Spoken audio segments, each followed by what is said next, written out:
सभी प्यारे बच्चों को गुड मॉर्निंग। आपका अपना यूट्यूब चैनल LKM मीना पे सभी का स्वागत है। तो प्यारे बच्चों, आज की वर्कशीट हमारी शिक्षा निदेशालय की तरफ से वर्कशीट नंबर 17। कितनी वर्कशीट नंबर है? 17 हमारी वर्कशीट नंबर है।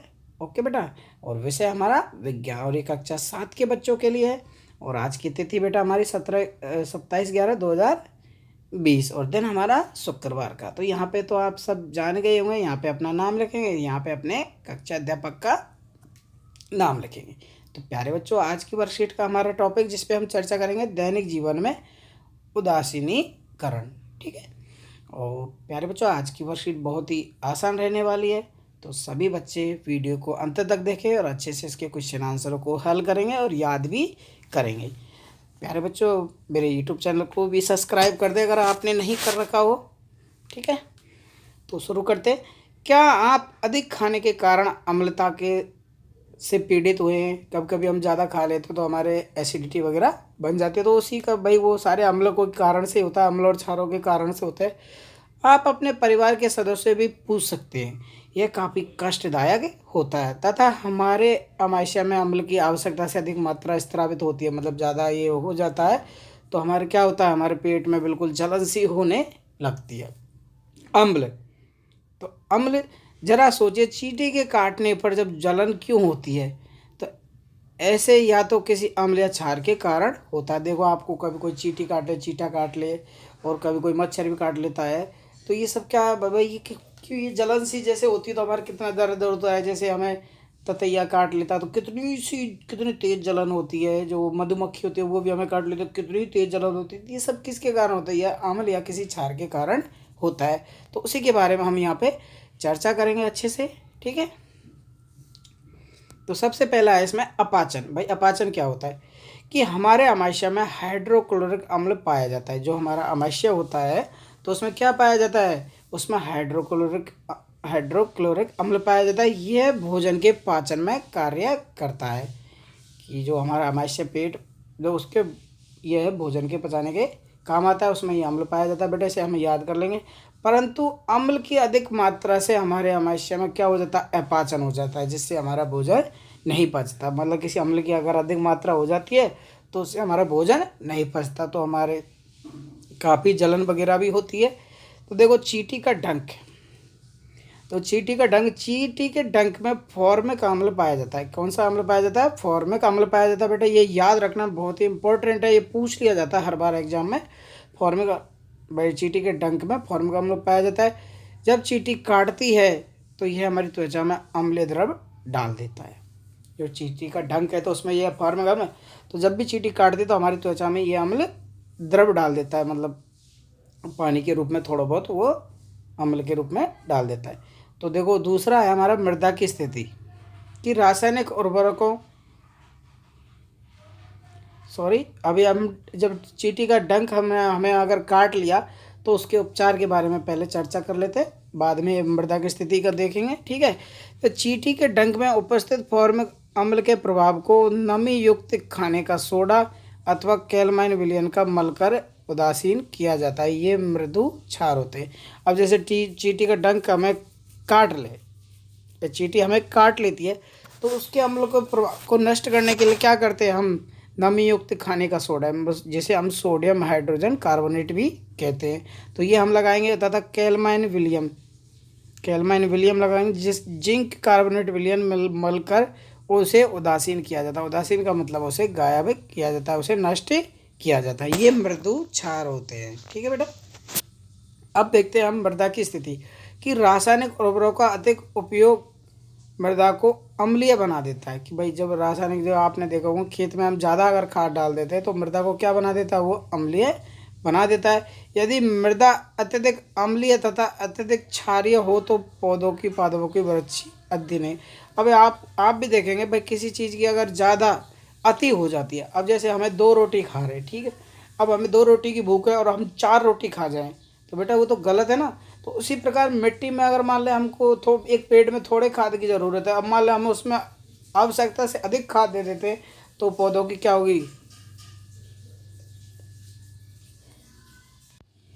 भाई किसी भी वो क्या करेगा? तो वो खाद पौधों की वृद्धि अच्छी नहीं करेगा। ठीक है बेटा, कि भाई ज़्यादा से ज़्यादा हम उसमें खाद डाल देंगे तो वो पेड़ों की पौधों की वृद्धि को क्या करेगा, रोक देगा, और पेड़ भी अच्छी वृद्धि नहीं करेंगे। अब देखो इसका क्या उपचार हम करेंगे कि मृदा का, यदि मृदा अम्लीय होती है तो उसे बिना भुजा हुआ चूना, जैसे उसे हम कैल्शियम ऑक्साइड तथा भुजा हुआ चूना कैल्शियम हाइड्रोक्साइड जैसे क्षारकों से उपचारित करेंगे। मतलब उसका उपाय हम करेंगे, उसे अच्छे से करेंगे। यदि मृदा क्षारीय हो तो पहले तो है अम्लीय हो तो उसमें डालेंगे हम कैल्शियम ऑक्साइड और कैल्शियम हाइड्रोक्साइड, ठीक है।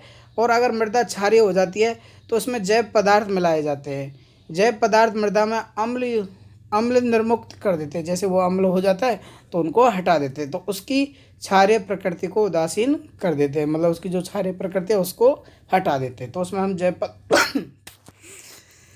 सॉरी बच्चों, तो उसकी प्रकृति को क्या कर देते हैं, वो उदासीन कर देते हैं जब हम इसमें ये जैव पदार्थ मिला देंगे। ओके बेटा, अब देखते हैं ये जो कारखानों के अपशिष्ट होते हैं वो किस प्रकार क्या करते हैं कि अनेक कारखानों के अपशिष्ट कचरे में अम्लीय पदार्थ होते हैं। यदि अपशिष्ट पदार्थ को सीधे ही जलाशयों में बहने दिया जाए तो मछली या अन्य जलीय जीव को नष्ट कर देते।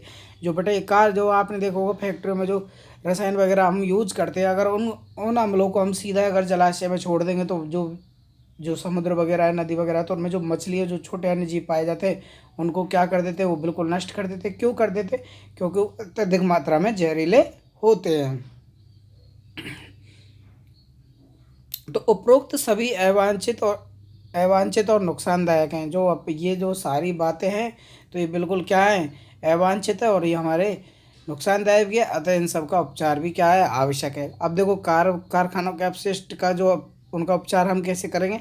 ये जो कारखानों के अपशिष्ट कचरे को जलाशय में विसर्जित करने से पहले क्षारीय पदार्थ मिलाकर उन्हें उदासीन किया जा सकता है, मतलब उन्हें नष्ट किया जा सकता है, ठीक है। उनमें क्या मिला देंगे हम, क्षारीय पदार्थ हम उसमें मिला देंगे। जो भी रसायन फैक्ट्री में बनते हैं तो उनमें जो जलाशयों में जाने से उन्हें रोकेंगे और रोकने के लिए उन्हें क्षारीय पदार्थ मिलाकर उन्हें उदासीन करेंगे, ठीक है। अब देखते हैं, देखो इसके अपाचन के भी कुछ उपाय हमें दे रखे। उपचार भाई हम कैसे करेंगे कि अपाचन के कारण स्रावित अम्ल की अधिक मात्रा को उदासीन करने के लिए हम प्रति अम्ल मिलाते हैं। क्या मिलाते हैं बेटा? प्रति अम्ल मिलाते हैं। प्रति अम्ल एक दुर्बल क्षार होता है। उदाहरण के लिए कि दूध या मैग्नीशियम, जिसमें मैग्नीशियम ऑक्साइड हाइड्रोक्साइड होता है। आप समझ गए कि एक हम जब ज़्यादा ही हमारे हो जाते थे कि प्रति अम्ल मिलाना है, और दूध या मैग्नीशियम जिसमें मैग्नीशियम हाइड्रोक्साइड होता है तो वो हम लेंगे, तो इससे उसकी प्रकृति को क्या किया जा सकता है, उसको उदासीन किया जा सकता है, मतलब उसको गायब किया जा सकता है। ओके बेटा, क्लियर।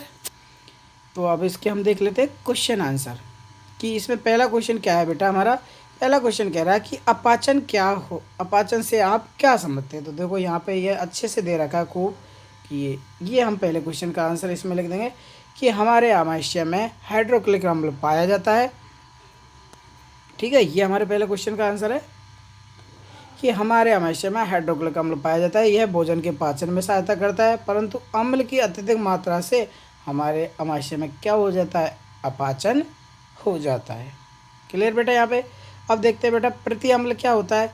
तो देखो प्रति अम्ल के बारे में हमने अभी चर्चा की, ये रहा यहाँ से यहाँ तक कि अपाचन के स्रावित अम्ल की अधिक मात्रा को उदासीन करने के लिए हम प्रति अम्ल लेते हैं, और प्रति अम्ल एक दुर्बल क्षार होता है। उदाहरण के लिए दूध या मैग्नीशियम, जिसमें मैग्नीशियम हाइड्रोक्साइड होता है।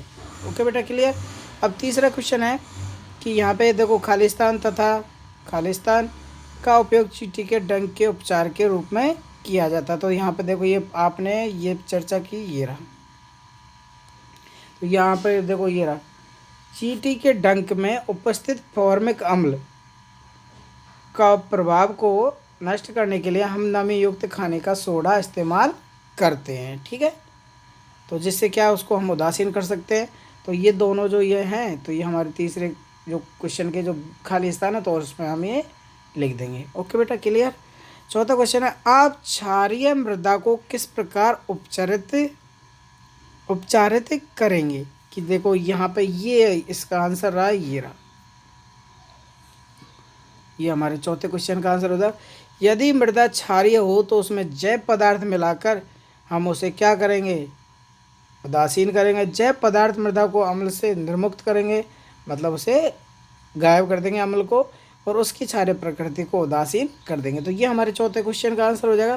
तो प्यारे बच्चों, इसके साथ आपकी वर्कशीट के चारों क्वेश्चन कंप्लीट होते हैं। अच्छे से आप इसको अपनी कॉपी में करेंगे और अपनी टीचर से चेक करवाएंगे। ओके बेटा, तो ये मैंने इनके क्वेश्चन आंसर देखो, पहला हमारा ये रहा, दूसरा हमारा ये रहा, तीसरा हमारा यहाँ से यहाँ तक हो जाएगा। ये दो दो होंगे फार्मिक अम्ल और नमी युक्त, और चौथे का आंसर हमारा ये हो जाएगा। ठीक है प्यारे बच्चों, तो आपकी ये वर्कशीट कंप्लीट होती है। तो सभी प्यारे बच्चे अच्छे से इसे विज्ञान की कॉपी में करेंगे और अपने टीचर से चेक करवाएंगे।